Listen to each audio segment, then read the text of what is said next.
پدر نورس 16 ساله از ناحیه رشت ادعا دارد که ماموران میلیسا پسرش را برای اعتراف به گناه مجبور کردند که شیمش را کشد. نورس را کارمندان میلیسا 30 مارس به دزدی یک مغازه گمانبر و بازپرسی کردند. همکارم میرزانبی خالقزاد موضوع را پیگیری کرد و در استودیو با ماست. میرزانبی، پدر این نابالغ از رفتار کارمندان پلیس رسما شکایت کرده است؟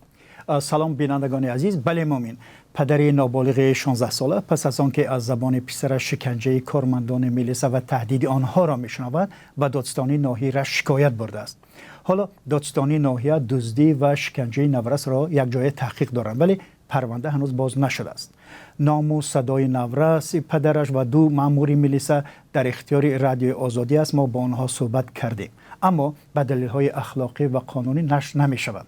یکی از مفتشان امروز یعنی 6 اپریل به رادیو آزادی گفت ماموران میلیسا را بازپرسی دارند. پدر نورس به رادیو آزادی گفت پسرش را روز جمعه گذشته به دادستانی ناحیه دعوت و با ماموران میلیسا روبرو کردند.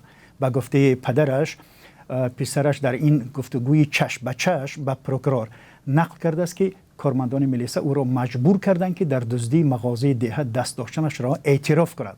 وقتی او اعتراف نمی کند از گوشش کشیده به دیوار زدند. نابالغ گفته است که یک کارمندان میلیسا او را مجبور کرده است شیمش را بکشد، چون گفته است شرم دارم به قول پدر آنها خودشون شیم و تهپوش نابالغ را پایان کرده و گفتند که تجاوزش میکنند. میرزانبی، این ادعا بسیار جدی است. خود افسران میلیسا در این باره چی میگویند؟